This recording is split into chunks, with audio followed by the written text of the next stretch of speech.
आजपर्यंत माहीत नसलेल्या ट्रिकने एक नवीन पद्धतीने आपल्याला कच्च्या तांदळावर टोमॅटोची पेस्ट टाकून अशी रेसिपी बनवायची आहे ना. घरामध्ये कोणताही कार्यक्रम असेल किंवा मुलांच्या टिफिनसाठी किंवा संध्याकाळच्या जेवणासाठी तुम्ही हा बेत बनवू शकता आणि घरातल्या साहित्यामध्येच असं काय आहे, त्यामुळे व्हिडिओ कुठेही स्किप न करता व्यवस्थित पहा. त्याचबरोबर टोमॅटोचा रंग बघा किती खुलून आला आहे आणि मुलांसाठी पौष्टिक पदार्थ यामध्ये वापरला आहे, जेणेकरून मुले काय मोठेही आवडीने खातील, पण त्यांना कळणारच नाही. इथे मी बासमती तांदूळ घेतला आहे. तुम्ही तुमच्या घरातला कोणताही तांदूळ या ठिकाणी वापरू शकता. तर मोठ्या वाटीने 1 वाटी आणि परत अर्धी वाटी असं तांदूळ मी घेतलेला आहे. म्हणजेच मोठी 1.5 वाटी इथे तांदूळ घेतला आहे. तांदूळ आपल्याला इथे भिजवायचं नाही, फक्त स्वच्छ धुवून घ्यायचं आहे. त्याचप्रमाणे तांदूळ मी स्वच्छ धुवून फक्त बाजूला ठेवलं आणि आता पुढे काय करायचं आहे, आपल्याला इथे लाल भडक असे टोमॅटो घ्यायचे आहेत. लाल भडक असे मस्त टोमॅटो घेतले की रेसिपीला लुक छान येतो आणि भरपूर प्रमाणात टोमॅटो घालायचा आहे, त्यामुळे आपल्या रेसिपीला स्वादही छान येतो. रेसिपीला आपल्या रंगही छान येणार आहे. इथे मी मोठ्या आकाराचा आणि 2 टोमॅटो मीडियम आकाराचे होते ते घेतलेले आहेत आणि जरी मोठे असले तरीही 3 टोमॅटो तुम्ही घ्या. टोमॅटोच्या अशा फोडी करून घेतलेल्या आहेत आणि मिक्सरच्या भांड्यामध्ये हे सगळे टोमॅटो मी आता टाकत आहे. त्याचबरोबर तुम्हाला मगाशी बोलल्याप्रमाणे यामध्ये आपल्याला एक छान असा रंग येण्यासाठी आणि त्या पदार्थाला छान असा लूक, स्वाद आणि पौष्टिकता वाढवण्यासाठी यामध्ये आपल्याला एक बीटाचा तुकडा घालायचा आहे. एवढा मी बीटाचा साल काढून तुकडा घेतलेला आहे आणि तोही बारीक फोडी करून यामध्ये टाकलेला आहे. टोमॅटो आणि बीट याची मस्त अशी पेस्ट करून घेतलेली आहे. बघा किती सुंदर रंग आला आहे याचा. पण बीट जास्त नका टाकू, जेवढा दाखवला तेवढा पुरेसा आहे, कारण की याचा गोडसरपणा त्या पदार्थाला जास्त प्रमाणात उतरेल आणि त्याची खरी चव मिस होईल. तांदूळ हे 2 ते 3 पाण्याने मी स्वच्छ धुवून घेतलेले आहेत. अजिबात भिजवत वगैरे ठेवलं नव्हतं, डायरेक्ट धुवून घेतलेलं आहे. आता काय करायचं, एक कढई घेतली. कढईमध्ये हे सगळं तांदूळ मी घेतलेलं आहे. या ठिकाणी तुम्ही कोणतंही भांडं वापरू शकता. कढई जाडसर अशी दणकट आहे. तुम्ही ही जाड बुडाचं असं कोणतंही भांडं घ्या.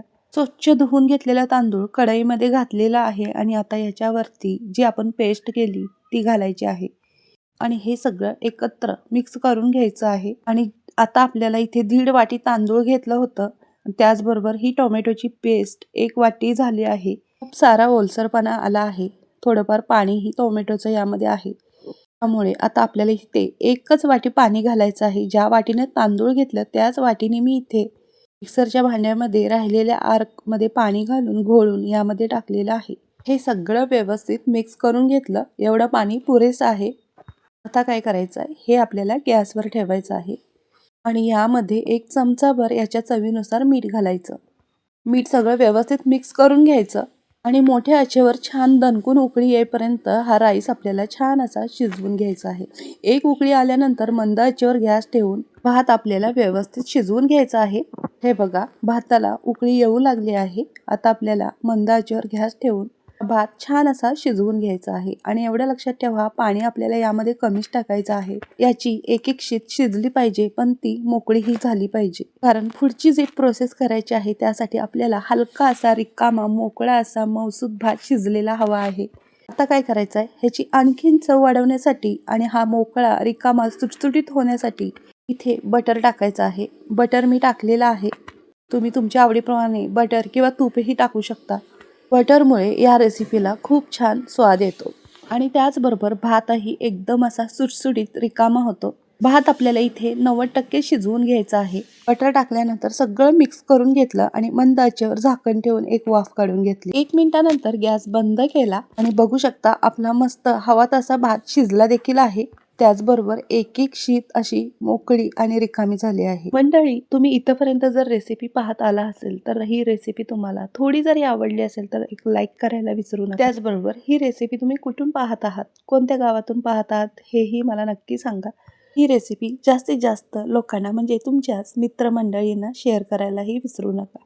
आता बघा, 1 मिनिटभर मंद आचेवर भात आपण शिजवून घेतल्यानंतर गॅस बंद केला आहे आणि तरी देखील आपल्याला एक 5 मिनिटं असंच हा ठेवून द्यायचा आहे, तेही झाकण लावून. 5 मिनिटानंतर बघू शकता भाताला पूर्णपणे रंग चेंज होऊन कसा छान असा एक लुक येतो. याचा रंग बघा एकदम बदललेला आहे अजिबात चिकट वगैरे झालेला नाही, फळफळीत असा आपला भात झाला आहे.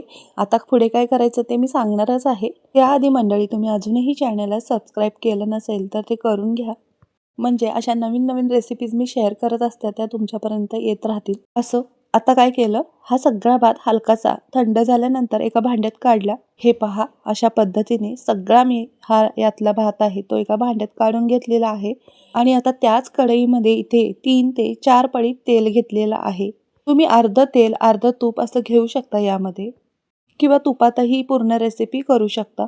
तेल तापल्यानंतर इथे मी मूठभर होईल एवढी शेंगदाणे टाकलेले आहेत. हे गावरान शेंगदाणे आहेत मोठे. तुमच्या घरी असतील ते शेंगदाणे या ठिकाणी कोणतेही वापरू शकता तुम्ही, आणि तुमच्या आवडीप्रमाणे शेंगदाणेही कमी जास्त करू शकता.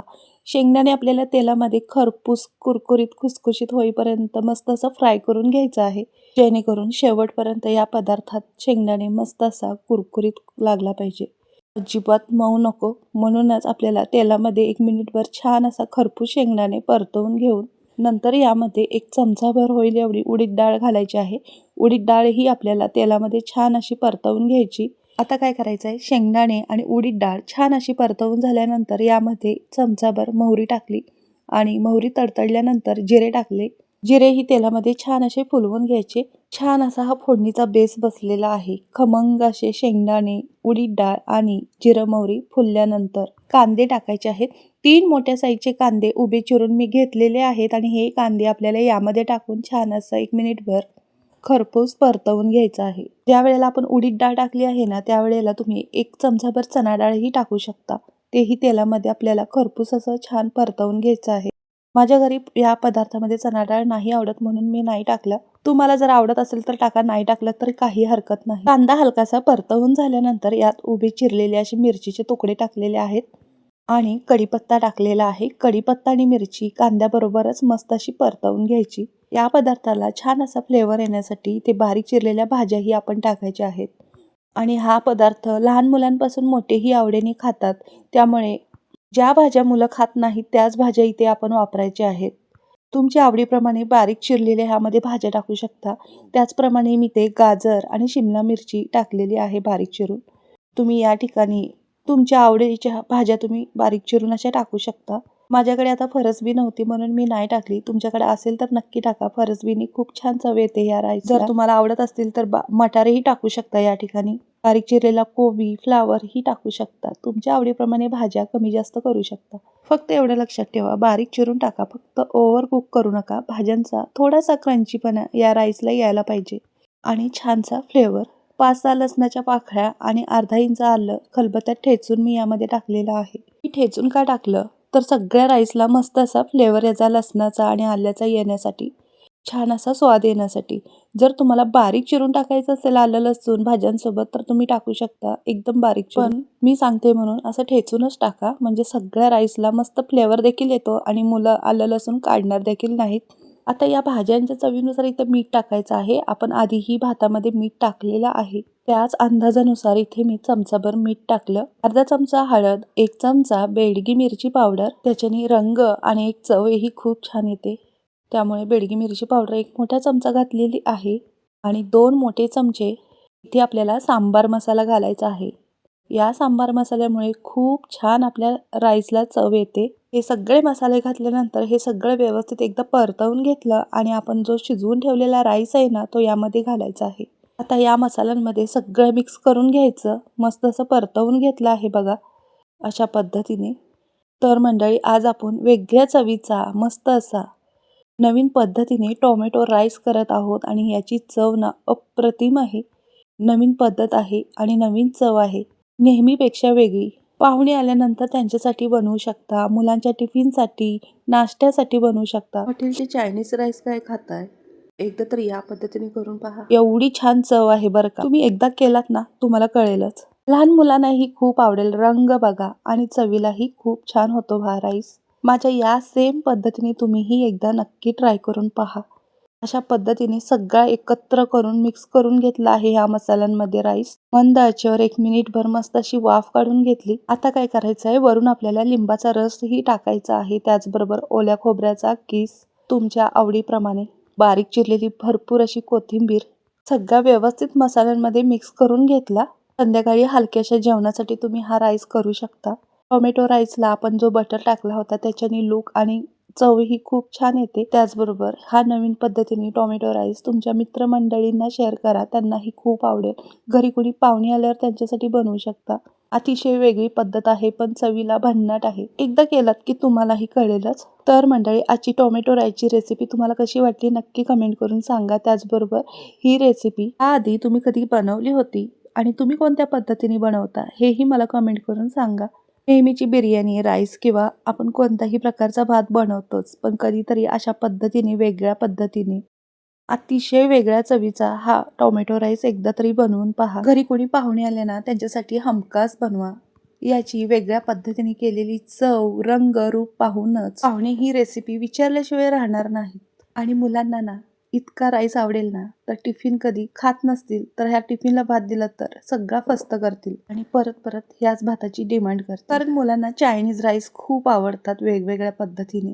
बाहेरचं काहीतरी खाण्यापेक्षा घरचं असं स्वादिष्ट आणि पौष्टिक छान चवीचं बनवलं तर त्यांनाही खूपच आवडेल. बघा, टोमॅटो राईसचा रंगही खूप छान आला आहे.